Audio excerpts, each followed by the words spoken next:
বর্তমান সময়ে আমাদের অনেকেরই স্বপ্ন থাকে যে ফেসবুক পেজ থেকে ইনকাম করব, কিন্তু সমস্যাটা তখনই হয় যখন আমরা অন্য কারো কন্টেন্ট আমাদের পেজে আপলোড করি।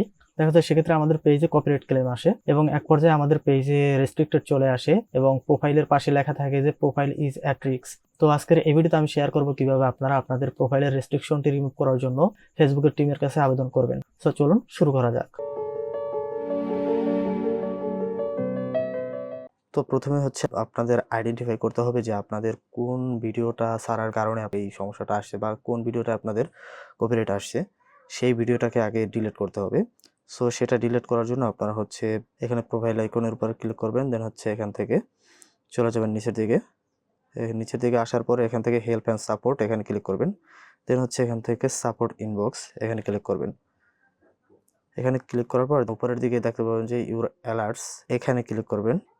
এখানে প্রবেশ করার পরে দেখতে পাবেন যে এখানে আপনাদের যে কন্টেন্টটায় কপিরাইট দিয়েছে বা কপিরাইট স্ট্রাইক আসছে সেই কন্টেন্টটা এখানে আপনার উপরে দেখাবে।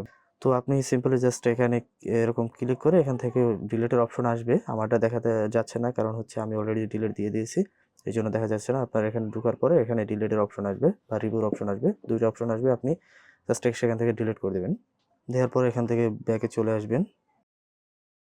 তো এখান থেকে চলে আসার পরে আপনার প্রবলেমটা সমাধান করার জন্য দুটি জিনিস প্রয়োজন হবে, সেই দুটি আগে আপনি রেডি করে রাখবেন।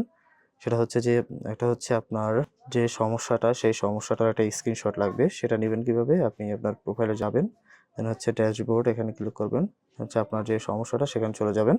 এরপর হচ্ছে এখান থেকে একটি স্ক্রিনশট নিয়ে নেবেন, নেওয়ার পর এখান থেকে ব্যাগে চলে আসবেন। আসার পরে আপনাদের প্রোফাইলে যাবেন, এখান থেকে আপনাদের প্রোফাইলের যে লিঙ্কটি রয়েছে সেটি আপনারা কপি করে নেবেন। নেওয়ার পরে যে কোনো একটু নোটপ্যাডে চলে আসবেন। নোটপ্যাডে আসার পরে এখানে দেখতে পাচ্ছেন যে আমি ওদের যে আবেদনটা করব সেই আবেদনটা এখানে লিখে রাখছি। সো এই লেখাটা আমি আমার ডেসক্রিপশন বক্সে অথবা ফার্স্ট কমেন্টে দিয়ে রাখবো, সেখান থেকে আপনারা কপি করে জাস্ট নিচের দিকে এসে আপনার যে প্রোফাইলের লিঙ্কটা সেটার জায়গায় আপনার লিঙ্কটা বসাই দেবেন। দেন হচ্ছে আমরা আবার চলে আসবো আমাদের ফেসবুক আইডিতে বা প্রোফাইলে। আপনি যদি আপনার পেজে যান সেক্ষেত্রে আপনার পেজে চলে যাবেন। আমার যেহেতু সমস্যা হয়েছে আমার প্রোফাইলে, সেক্ষেত্রে আমি প্রোফাইলে আসলাম। এখান থেকে আমরা চলে যাব হচ্ছে আবার হেল্প অ্যান্ড সাপোর্ট, এখান থেকে রিপোর্টে প্রবলেমে যাওয়ার পর এখান থেকে কন্টিনিউ টু রিপোর্টে প্রবলেম এখানে ক্লিক করব। একটু ওয়েট করতে হবে। এরপর এখান থেকে ইনক্লুড এখানে ক্লিক করবেন। দেন হচ্ছে এখান থেকে নিচের দিকে আসার পরে দেখতে পাবেন যে আপনাদের সমস্যাটা আসলে কোনটায় হয়েছে। আপনাদের যদি পেজে সমস্যা হয় সেক্ষেত্রে আপনারা এখান থেকে পেজ সিলেক্ট করবেন। আমার যেহেতু প্রোফাইলে সমস্যা সেক্ষেত্রে আমি এখানে প্রোফাইলটা সিলেক্ট করব। দেন হচ্ছে প্রোফাইলে ক্লিক করব। এরপর হচ্ছে আমাদের যে ফর্মটা লিখে রাখছিলাম বা অ্যাপ্লিকেশনটা লিখে রাখছিলাম সেই অ্যাপ্লিকেশনটাকে আমাদের এখান থেকে কপি করতে হবে। পুরোটা আমরা কপি করে নিলাম। সো এটাকে জাস্ট আমরা কপি করে আনলাম এবং এখানে পেস্ট করে দিব। দেওয়ার পরে আমরা হচ্ছে নিচে আপলোড ফ্রম ফটো এখানে ক্লিক করব। এরপর আমরা যে স্ক্রিনশটটি নিয়েছিলাম সেটাকে এখান থেকে অ্যাটাচ করে দেব।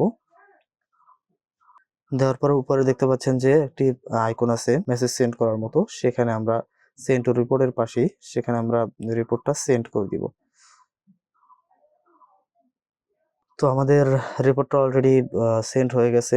তো আবেদনটি সাবমিট করার পরে আপনাদেরকে ফেসবুকে অ্যাক্টিভিটি দেখাতে হবে। সেটা কিভাবে করবেন? আপনারা হচ্ছে প্রতিদিন আপনাদের যে পেজটি অথবা প্রোফাইলটিতে এই সমস্যা আসছে বা রেস্ট্রিকশন আসছে, সেই পেজটি অথবা প্রোফাইলটি থেকে আপনারা প্রতিদিন একটা করে লাইভ দিবেন এবং আপনারা বেশি বেশি পোস্ট শেয়ার করবেন। তো এটা আপনি হচ্ছে ১ সপ্তাহ বা ১০ দিন টানা করতে থাকবেন। প্রতিদিন একটা করে লাইভ দিবেন। তো এটা দেখা যায় অনেকের ক্ষেত্রে ৫-৭ দিনের পরেই এসে যায় বা সমস্যাটার সমাধান হয়ে যায়। তো এটা করলে আশা করি আপনাদের প্রোফাইলের রেস্ট্রিকশনটা চলে যাবে। তো এই ছিল আজকের ভিডিও। আই হোপ আপনাদের ভিডিওটি ভালো লেগেছে। যদি ভালো লেগেই থাকে ভিডিওতে একটি লাইক দিবেন, কমেন্ট করে জানাতে পারেন। আমার চ্যানেলটি সাবস্ক্রাইব করবেন তো মাস্ট। দেখা হবে পরবর্তী কোনো ভিডিওতে ভিন্ন কোনো বিষয় নিয়ে। ততক্ষণ পর্যন্ত ভালো থাকুন, সুস্থ থাকুন। আল্লাহ হাফেজ।